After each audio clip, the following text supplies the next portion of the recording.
If you've seen my earlier videos, What is This?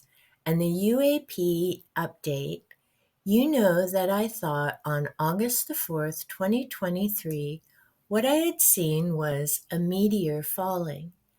As it turns out, this object isn't actually falling and it isn't a meteor, although there seems to be a ball at the end of this and a stream falling behind it. I was on a live chat at Doof Doof Paranormal, a channel run by Karen from Australia, and her guest was Enzo Cyril. I hope I've said that right. And I've seen Enzo before on other channels, and I knew that he was an experienced sky observer.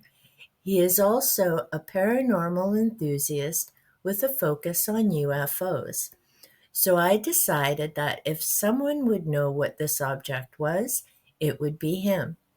Karen graciously forwarded on my email to Enzo, and he did some research for me. The program that he used to figure things out was Flight Radar 24 Silver, a program that's available to anyone with a free trial period if you're interested. The program showed the different planes in the sky, and that's what helped Enzo narrow things down. He also shared an article from space.com called Contrails. What are they and how do they form?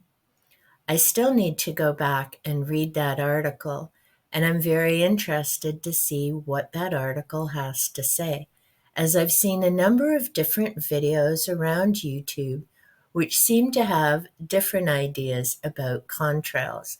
And I know it can get confusing because sometimes when you see a plane, there are no contrails behind it, but more often than not, we tend to see them in the sky. This particular evening, because of the time, 8:44 p.m., the sun was just going down, and as you could see from the photo, it was a bit reddish, which is what gave the contrail that color. If you would like to see more about Flight Radar 24 Silver, you can head over to Doof Doof Paranormal. The live chat was called Karen and Enzo Talk About Stuff. It's her most current live chat. And the timestamp is 7:05 to see an excellent explanation by Enzo of how he figured out the plane that I had seen and how he could narrow that down.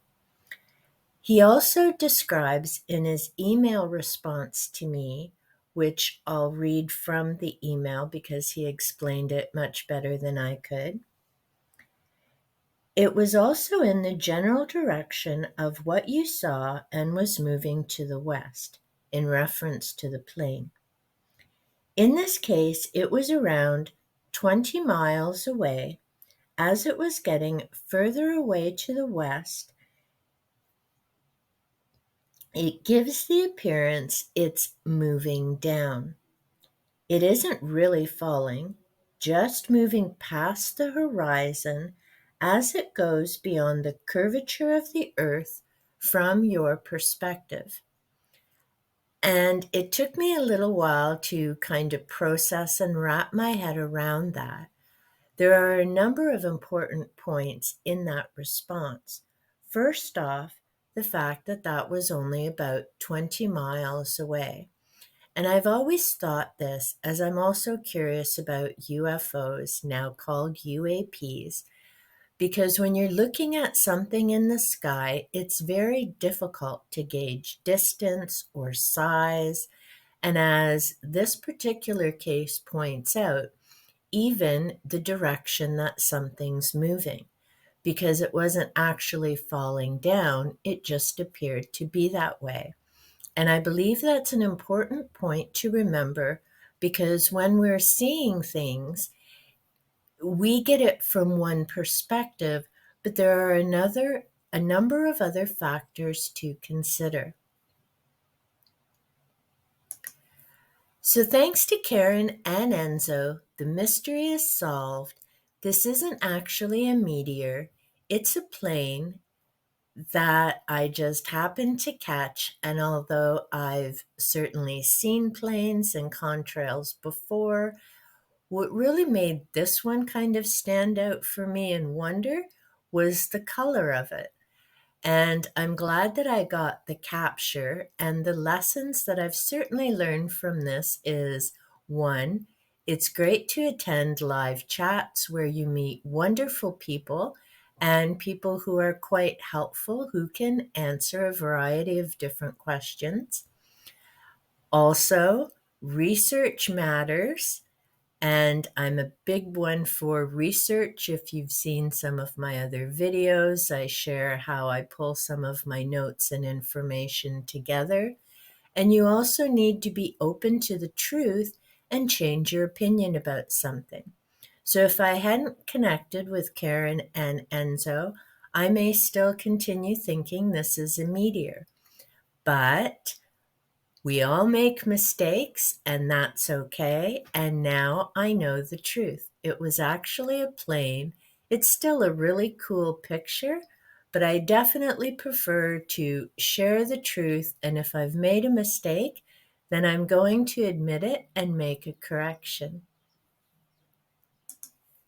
I would like to say thank you for the gift of your time. If you found this video to be helpful or of benefit, then please be sure to give me a like, leave a comment below, as both of those things help my channel to get out and our community to grow. Share this out, and by all means subscribe, and be sure to turn on the notification bell so you know when I upload content that may be of interest to you. Until next time, happy sky watching.